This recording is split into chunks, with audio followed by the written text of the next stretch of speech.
അള്ളാഹുവാണ് നിലനിൽക്കുന്നത്. അപ്പൊ ആ ഒരു ബോധ ഉദയത്തോടു കൂടെ ഇപ്പൊ ഞാൻ പറയുക ബാബ അള്ളാഹ് എന്ന് പറഞ്ഞാൽ സാധാരണക്കാർ പറയും അവന് ഇസ്ലാമിൽ നിന്ന് പുറത്താണ്. കാരണം എന്താ, ബാബ അള്ളാഹ് എന്ന് പറയും. പക്ഷെ ഞാൻ മനസ്സിലാക്കിയിരിക്കുന്ന ബാബയുടെ ഈ നെഫ്സല്ല, ബാബയിൽ നിലനിൽക്കുന്ന ആത്മാവ് അള്ളാഹുവാണ്. അപ്പൊ അങ്ങനെ മനസ്സിലാക്കി പറയുമ്പോ എന്തല്ല, എനിക്കത് ഷിർക്കല്ല. പക്ഷേ അത് മനസ്സിലാക്കാതെ ഒരു വ്യക്തി ഇപ്പൊ ഞാൻ പറയാം ഇയാൾ അള്ളാഹ് എന്ന് പറഞ്ഞാല് ഇപ്പോൾ ഏതുപോലെ ബിംബത്തിനെ ആരാധിക്കുമ്പോൾ അത് തന്നെ ഒരു ദൈവമായിട്ടാണ്, അതിലൊരു ആത്മീയ ശക്തി ഉണ്ട് എന്ന് അവർ വിശ്വസിക്കുന്നില്ല. ഏതുപോലെ അപ്പം നമ്മളിപ്പോൾ പറയുന്നു മഴ പെയ്തു, ഈ പുൽപുഷ്പത്തിനെയൊക്കെ മഴ മുളപ്പിച്ചു എന്ന് നമ്മൾ പറയുന്നു. യഥാർത്ഥത്തിൽ മഴയല്ല മുളപ്പിക്കുന്നത്, അള്ളാഹുവാണ് മുളപ്പിക്കുന്നത്.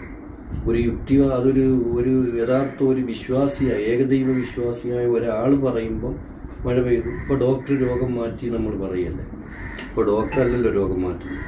അപ്പോൾ അത് വിശ്വാസിയായ ആൾ പറയുമ്പോൾ അത് ഷിർക്കല്ല. ഡോക്ടർ രോഗം മാറ്റിയപ്പോൾ ഒരു അള്ളാഹിനെ വിശ്വസിക്കുന്ന ഒരാൾ പറഞ്ഞാൽ അത് ഷിർക്കല്ല. മറിച്ച് അള്ളാഹ് വിശ്വാസം ഇല്ലാത്ത ആൾ പറയുമ്പോൾ അത് ഷിർക്കാണ്. കാരണം ഈ ഡോക്ടർക്ക് സ്വന്തം കഴിവുണ്ട് എന്നവിടെ വിശ്വാസം വന്നു. അപ്പോൾ എന്നതുപോലെ അല്ലേ എന്ന് ഞാൻ മനസ്സിലാക്കാൻ ചോദിക്കുന്നതാണ്.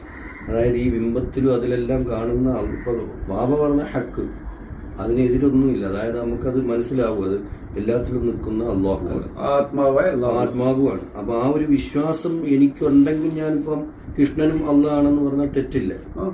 അതാണ് ഞാൻ പറഞ്ഞത്. വിശ്വാസമല്ല, ഞാൻ പറഞ്ഞ വിശ്വാസമല്ല, ആ ബോധ്യത. അതാണ് ഞാൻ പറഞ്ഞത്. ബോധം ആത്മാവായ അള്ളാഹുവാണ്. കൃഷ്ണനും രാമയിലും ബുദ്ധനിലും യേശുവിലും റസൂലുള്ളാഹിലും നിങ്ങളിലും എന്നിലും ആത്മാവായ അള്ളാഹുവാണ് കാണുമ്പോൾ യാഥാർത്ഥ്യമാണ്. അപ്പൊ അങ്ങനെ ഒരു ബോധോദയം ഉള്ളവൻ പറയുമ്പോൾ അത് തെറ്റല്ല. പക്ഷെ ഇന്നത്തെ ആരാധിക്കുന്ന ആൾക്കാർ അറിയാത്തവൻ പറയുമ്പോ അതാണ് ഞാൻ അല്ല, ഓന്റെ വിശ്വാസം അനുസരിച്ചാണ് തെറ്റാവുന്നത്. ഓൻ യാഥാർത്ഥ്യം ബോധ്യത്തിലേക്ക് വരുമ്പോൾ ശരിയാവും. അതിലേക്ക് വരുന്നില്ല.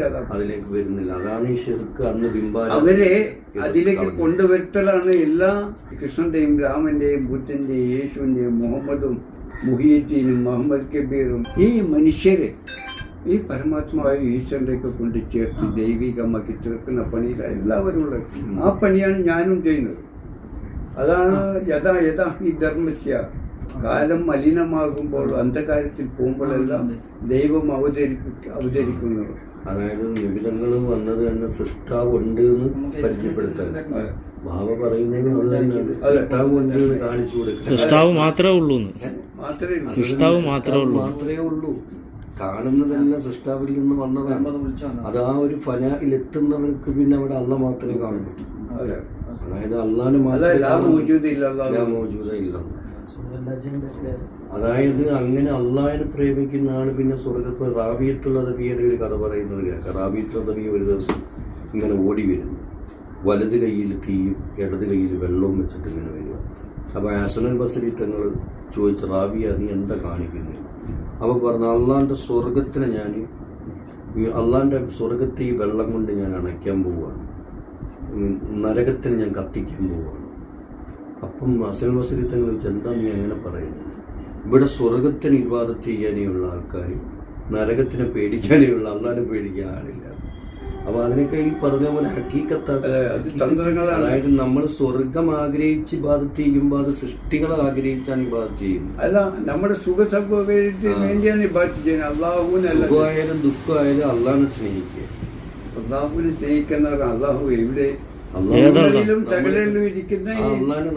ഒരു ചോദ്യം വരും, ഏതല്ലാ അള്ളാഹിനെ സ്നേഹിക്കണം എന്ന് പറയും. ഏതല്ലാ?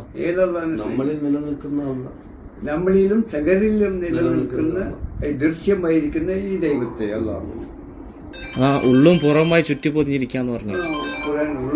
ഉള്ളു ഇവിടെയും അപ്പുറം പുറത്തും